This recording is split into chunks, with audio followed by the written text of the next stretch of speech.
noticed in the last recording that my sentences are, well, there's two extremely long ones and three extremely short ones, like thank you, Heavenly Dad. Three. And the recording covers, what, I don't know, 10 minutes, is it? No, 5 minutes of time.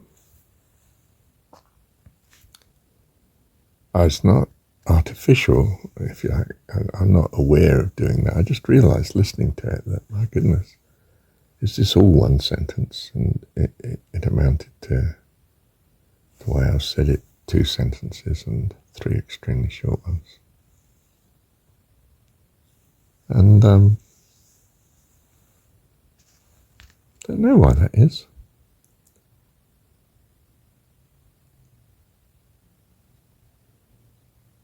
I suppose it's to attempt to communicate better an actual thought that's otherwise ambiguous or misunderstood. So one's thinking each word that comes or that came and what's most appropriate to, I don't know, keep it in context, keep it to the point of the thought that it seems to be expressing. In other words, I think it's like 2 ladies chatting over the fence. They're listening to themselves as they talk, and they're living what they're talking. They're thinking in voice. You know, not quite that I have a thought and I put it into words, but the words and the thought are something of the same thing.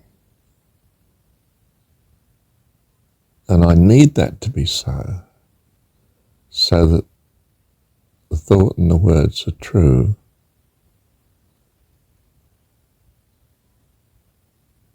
Else you don't receive the thought that I have, or you get much distortion. Now, of course, what you actually hear, we take it to be greatly affected by who you are, but 2 ladies chatting over the fence feel in harmony with each other. They're both, coping with families and households and husbands and financial problems and cooking, and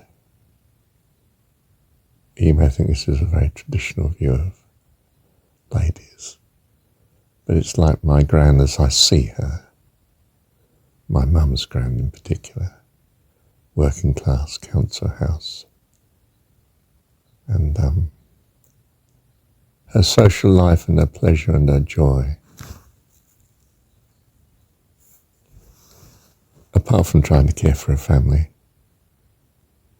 is to let off steam and chat and reflect and think about life as she's living it, with her friend who's living the sort of life that's similar and can empathise and can understand the view that she has. And they share and support each other beautifully. They're experiencing fellowship, communion, acceptance, understanding, help too. More than help, love, a desire to be a blessing, a oneness with each other in that sense, recognizing the uniqueness of each other and the view of each other from their own point of view in a communion, as we would call it. And even this sentence, as you can see, is pretty long, and I'm not doing it deliberately. I must stop a minute and just listen to it. Hang on. Yeah, it can be summed up in basically 2 sentences and possibly 4 short ones. And could easily be, I think, blended into just the 2 sentences. But that's not the point. Again, it's about 5 minutes. Yeah. Anyway, the technicalities of what's going on, the structure, well, it's important. It's part of what I'm actually saying here, that we're thinking in words. If our being is I want to say pansonic, but if our being is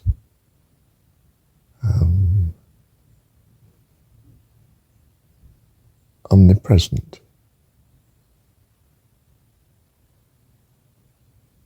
that explains, of course, as I've said elsewhere, that how God can be in us and we in him, that we are, all of us, in all places at once. Our true being, our localized being, is as we see ourselves presenting as the physical body, and that we're contained in that. That's Marshall, and that's, his daughter Aria, and so forth. But in the spiritual body, if you like, our spiritual self, which in some sense our soul self, you might say, not our physical self localized to the solid matter of the body, but our spiritual, if not soul self in particular, is all pervasive everywhere. Then the thoughts and the communication, well, is instant. As in the near-death experiences, that they have a question and it's answered immediately. They seem to know all things, as if they've got God's mind. They have full access now. Not restricted access, you see? In the world we have restricted access, very restricted. But we do communicate by the verbal evidence of thoughts going on. It's not a perfect communication by any means in itself, the verbal side, because perhaps when you read it, it depends on the emphasis you're giving. There's a lot more than the just verbal. There's the context in which you're talking, the expression on your face, the emphasis in your words, where the pauses are, all sorts of things that are also in the communication that can be read in a certain way and possibly ambiguously by the hearer, because they too are localized in their physical body situation that's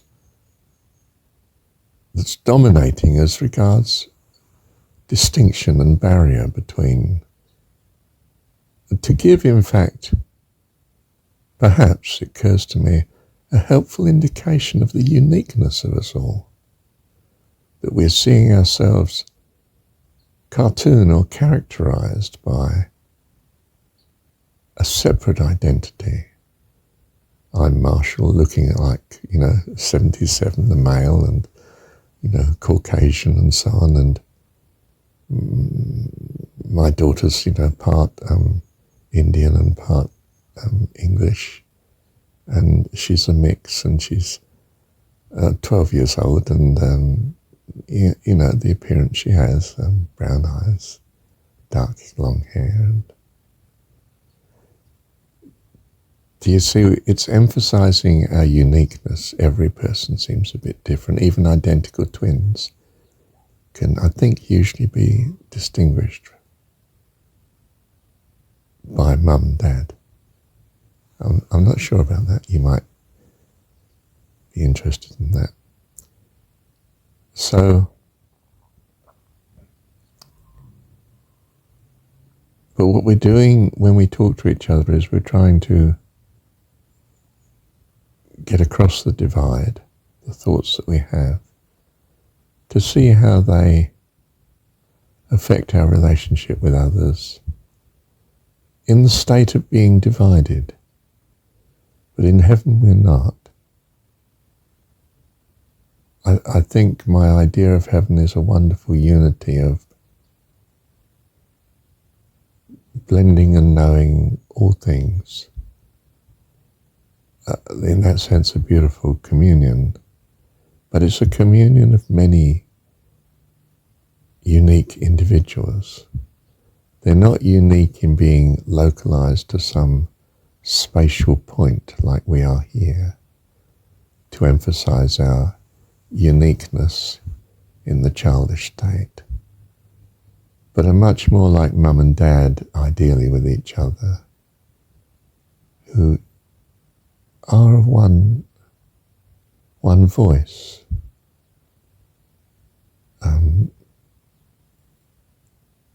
one loving kindness, each providing part of what we need to grow up happily and so on, and be blessed. And that is in itself our link truly with heaven. So Jesus in the story says to see God as Dad, Abba, loving heavenly Dad. And that to hold this as your mainstay will be the rock on which you have life eternal. I'm not saying it quite as it's said in the Jesus story, but I'm characterizing it, I think, in that sort of way. What do you think? Especially John 17. Let me pause. I know I was terribly bad at English, spelling in particular, I couldn't master, and reading, I was terribly late reading.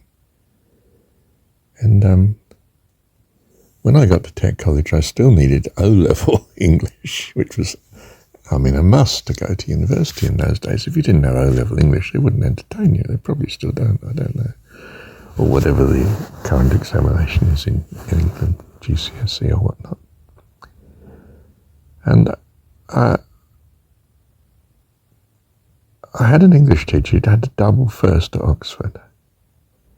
And he was chairman of the local communist society, apparently, which we thought was rather interesting. What's that about? It was a technical college. And,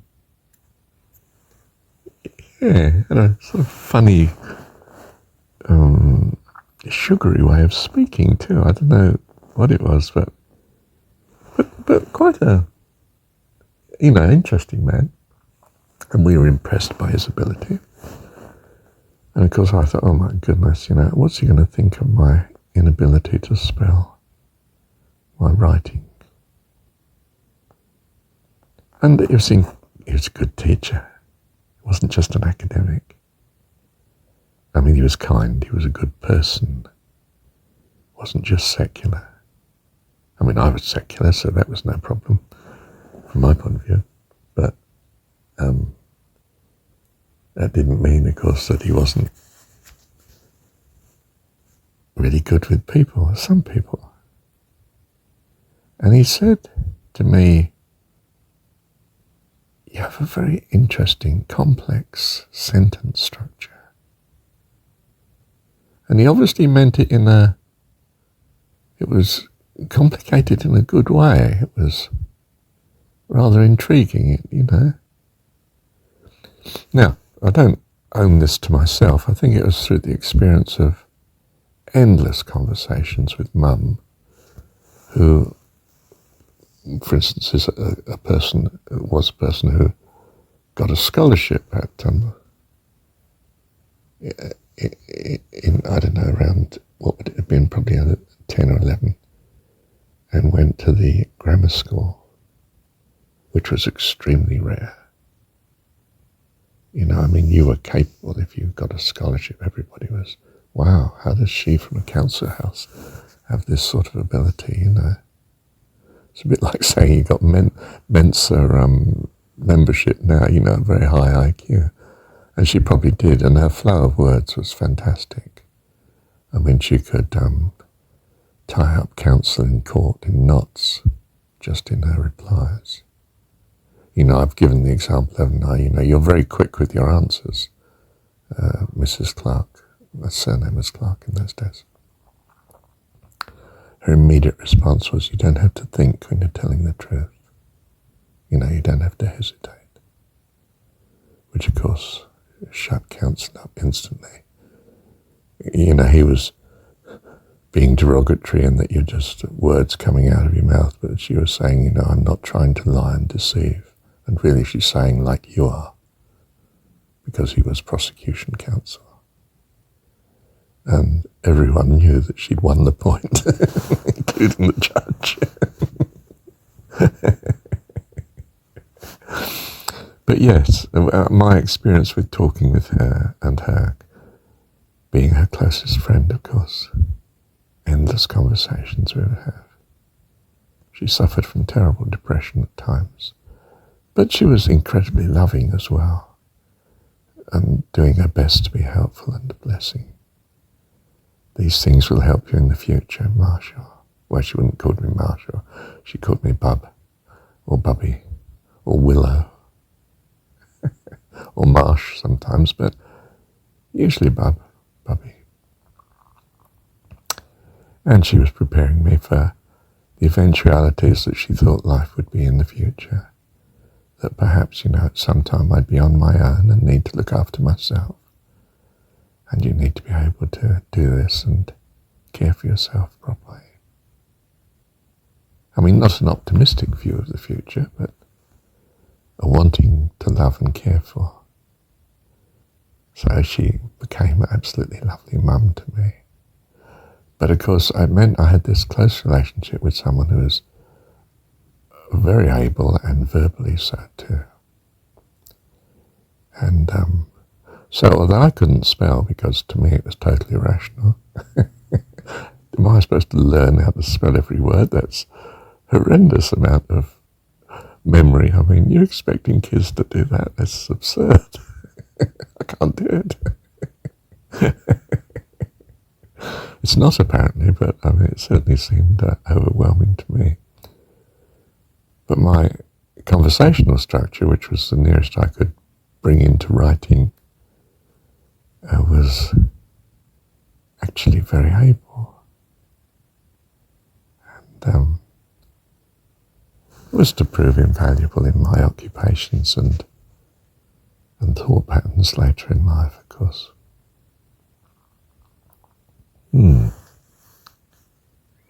Coming back to our two ladies chatting over the fence, my gran and her next door neighbour on either side, and others just a bit further down the row of council houses, all identical, of course. You know, I mean, superficially. Conversations with each other are our communion, the evidence of our sharing of self and being with other beings. And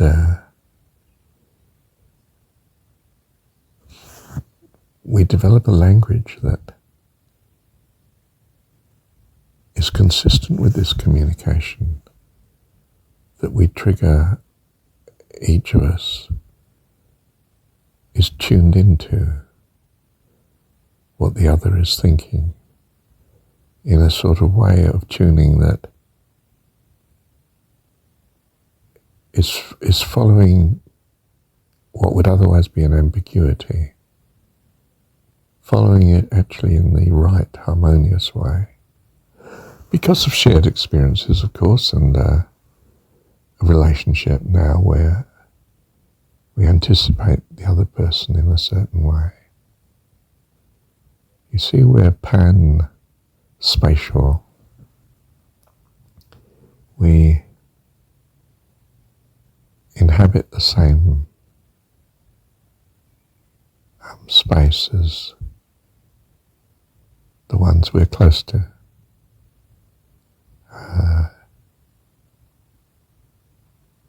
Yeah. So the company you keep is major in effect on your life. You may see that company as good or bad and imposed or chosen.